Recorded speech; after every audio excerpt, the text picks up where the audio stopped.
everyone, it's Bobby, probably better known as Bat Boy Bob, and it's time for another daily dose of Zendikar Rising spoilers. And oh my, just kidding, I'm not MTG Goldfish, I'm not Saffron Olive, but I'm here with a top 10 list of my favorite EDH cards from Zendikar Rising.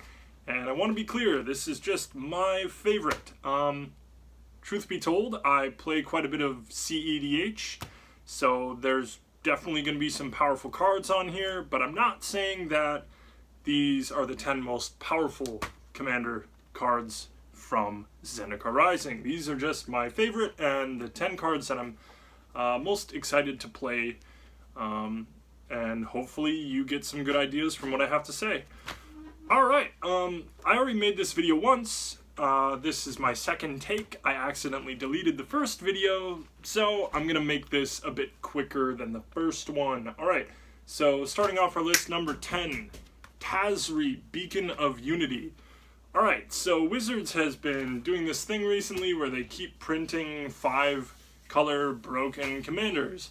And I don't think Tazri is by any means broken, but whenever Wizards prints a 5-color commander, we have to respect it, especially if it has a mana sink ability such as this one, where if you get infinite mana, whether it be colorless or colored mana, thanks to her nice hybrid activation cost, you're going to be drawing every single, you're not going to be drawing, but you're going to be adding every single rogue, every single warrior, every single cleric, and there's one more. Did I say warrior? It's warrior, cleric, rogue. Oh, what's the last one? Anyway, party mechanic. What? Wizard. So you're going to be adding every single creature type of those creatures from among your deck into your hand. Pretty powerful. I'm sure there's a way to win the game straight off of that. I know there's a lot of creatures that won't be grabbed by her ability that are super powerful that I know would combo off the top of my head, things like Dockside Extortionist, things like that. But I like this card. I think she's only going to get better with time. The more wizards, rogues, warriors, and there's one more, clerics are printed in Magic, the more powerful Tazri gets. And I like the art, and it's cool. And I really like cost reduction, and she has that on her card. So thumbs up for Tazri. Number 10. Alright. Cool. Number 9, we have Crawling Barrens. Speaking of infinite mana, you don't even have to have colored infinite mana. You are capable of making this land into an infinite power, infinite toughness creature, which is pretty cool. And I think one of the most underrated parts about this card is the May part, where you don't have to make it susceptible to things like Swords to Plowshares or some sort of bounce spell if you don't have the, avenue to kill one of your opponents. Meaning that if you have infinite mana at your disposal this turn, but you aren't able to get in with your Crawling Barrens, you can use your infinite mana to put infinite power, infinite toughness on your land, but you don't have to animate it, which is pretty sweet. I think this is going to go in most monocolored decks because it's a land, the opportunity cost is so low. It's great. Cool. Number 8, Roiling Vortex. Alright, I really like stacks pieces, and you're probably going to see that throughout this video. This set is just riddled with great stacks pieces, so it's kind of calling to right here. So Roiling Vortex is really sweet, especially in a format where people are playing things like Force of Will, Mana Crypt, Omniscience even. Golos is a really popular strategy. People are always playing cards for 0 mana. Furious Guardianship, Deflecting Swat. There's so many different spells that people are casting for 0 mana, and taking 5 to the face is nothing to sneeze at. Yeah. I love this card. It combos with Possibility Storm, it combos with Knowledge Pool. If you somehow are playing blue and white, you can throw this into some sort of like prison deck where you have like Lavinia in your 99 and this also in your 99. It's a sweet card. Yeah. That's Roiling Vortex. Big fan. Alright, number 7 is Seagate Stormcaller. Like I said, this is my top 10 favorite cards personally. I've been a huge human tribal player for ever since I started playing Commander. First I started with Samut, Voice of Dissent, and then moved on to Kineos and Tiro of Meletis because I wanted blue in my lists. And this blue human wizard right here is just really sweet. Yeah, what are some of the most common instants and sorceries with CMC 2 or less in our format? Tutors, yeah, it's tutors. So you are able to play this for 2 mana. Let's say you have a Vampiric Tutor, right? You play this for 2 mana, play Vampiric Tutor with your leftover 3rd mana, and you search for 2 things and put them on top of your deck. Truth be told, that doesn't sound as sweet as it did before I said it out loud, because you're just putting them on top of your deck. But something like Demonic Tutor, where you search your library for 2 cards, that's ridiculous. You can search your library for 2 combo pieces with just this creature in tandem with one of your tutors. So yeah, I think Seagate Stormcaller just comes at a really good rate. A lot of people are saying, oh, it's not Snapcaster Mage. Well, you know, it doesn't have to be Snapcaster Mage. This card forces you to do things on your turn, on your main phase, but, you know, compared to things like Legacy, Vintage, Modern, it's not as important in Commander to be playing on your opponent's turns. You can just, I mean, you're playing Demonic Tutor on your turn anyways. It's a sorcery, so play this for 2 mana and, yeah, get another Demonic Tutor. Or whatever, Swords to Plowshares, who cares? It's a good card. Alright, next, we have another human wizard, kind of continuing with my bias and my theme. Kaza, Royal Chaser. So she's really cool. I envision her in some sort of, obviously, wizard tribal, human wizard tribal. There's so many powerful human wizards, obviously. And I'm biased. I've made this human wizard deck with Kineos and Tiro, yeah, for a long time, and I've been adjusting it.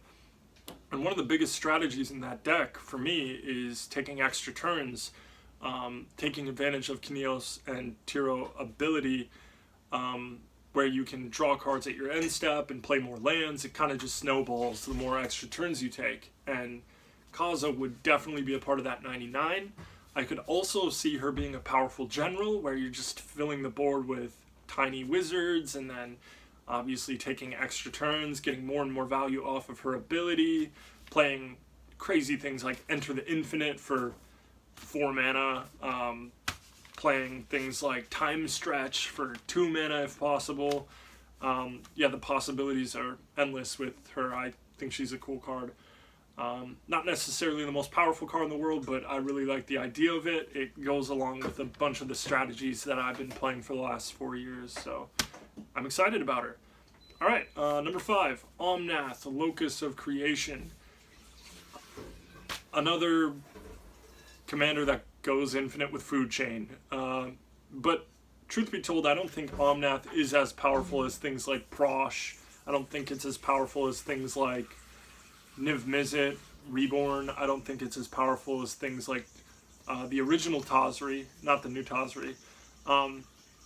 But it's another Food Chain commander. And I think a lot of people are, well, they're aware of the fact that the second trigger, when you get your second land each turn, you get the 4 mana. They're aware of the fact that that's a powerful ability, but that's a really powerful effect. Getting 4 mana just for cracking a fetch land, let's say, that's ridiculous, right? So you're able to play Omnath, let's say turn 4 or something, and if you have your land drop left over, you get to do that. You search, you get a land, you get 4 extra mana, Time Warp. So let's say you play Omnath turn 3 or turn 4, and then you still have your land left over. Yeah.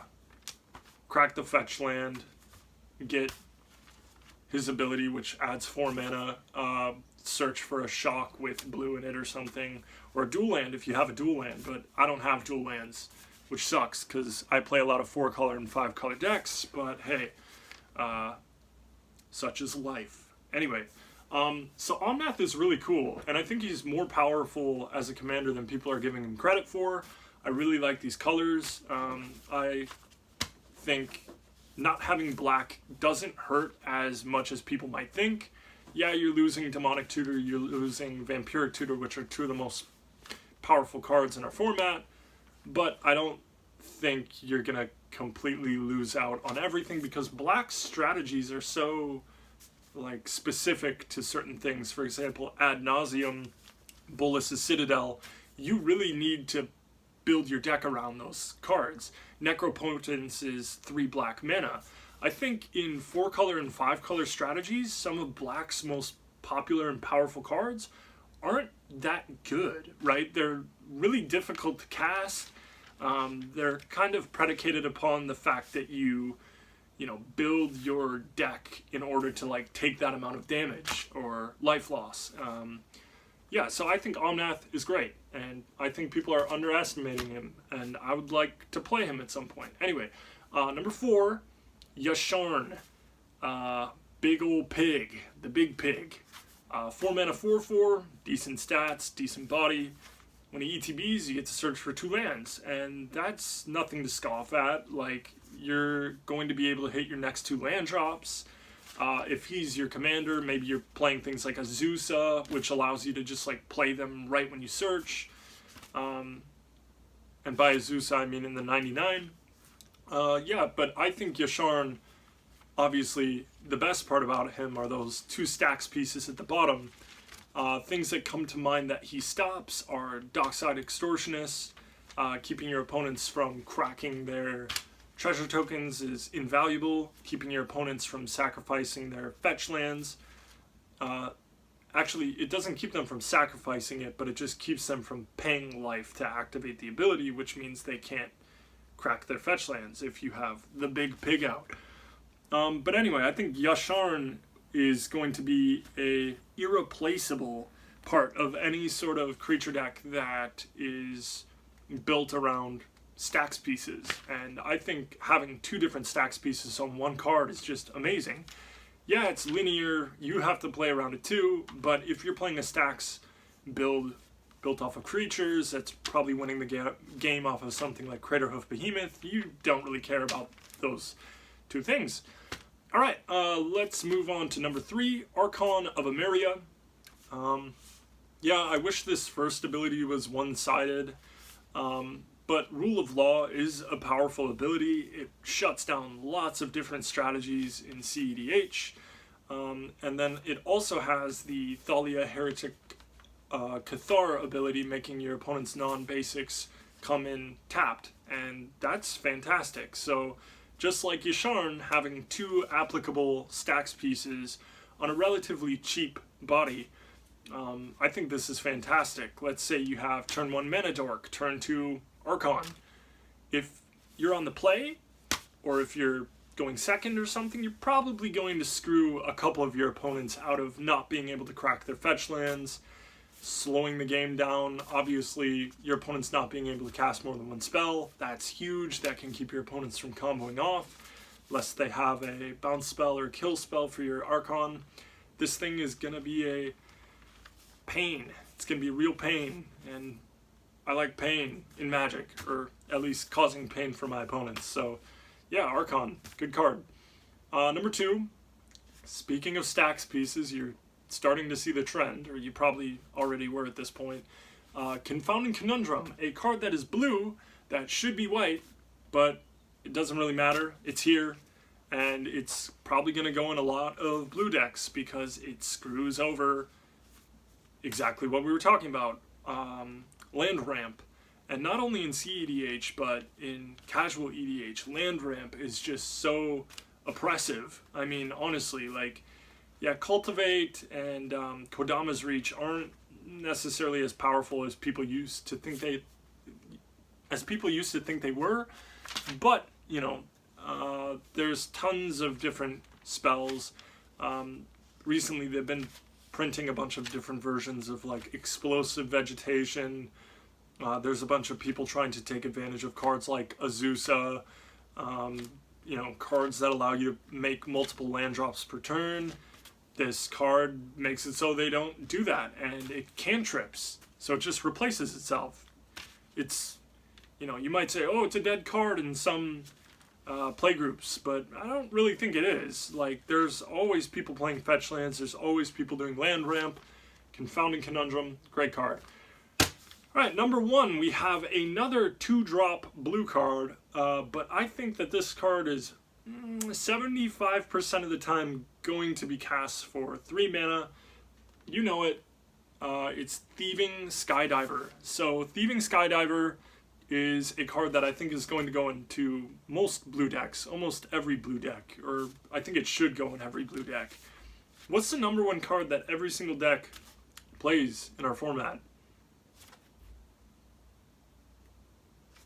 Sol Ring. Yes, and this card, if you kick it for 1, wow, yeah, you steal your opponent's Sol Ring. Yeah, sure, they're going to tap it, but you get to untap and you have 2 extra mana. You steal their 2 extra mana. Sol Ring is just one of the most universally powerful cards in EDH, and just, yeah, it's played in whatever playgroup. Every single deck has Sol Ring, and that's what everyone searches for. Let's say you have turn 1 Enlightened Tutor. Most people search for Sol Ring or Mana Crypt, depending on their sequencing and what cards they have in their hand. And a lot of people think that you're not going to be able to steal Mana Crypt with this, but, right, it's X or less, right? So you pay 3 mana, you kick it for 1. If your opponent has a Mana Crypt and they don't have a Sol Ring, steal their Mana Crypt. If it's the end game and your opponent has something like Bolas's Citadel for 6 mana and you somehow have 8 mana at your disposal, boom, 8 mana, Thieving Skydiver, steal their Bolas's Citadel on your turn, pop off. It's pretty sick. This card is always going to have targets. It's easy to cast. It's evasive. It's going to go straight into TNT. It's going to go into Edric. It's a fantastic card, and I expect this card to see more play than any card in Zendikar Rising in CEDH. Not only CEDH, but EDH. So Thieving Skydiver is my number 1 pick. Hopefully you enjoyed this list. Thank you so much. Let's pander a little bit, because pandering is super popular. Like and subscribe. I like when you do that. It makes me feel good about myself, and hopefully I can pump out some more videos about Zendikar Rising and future sets to come. So thanks for watching. Peace out. See ya.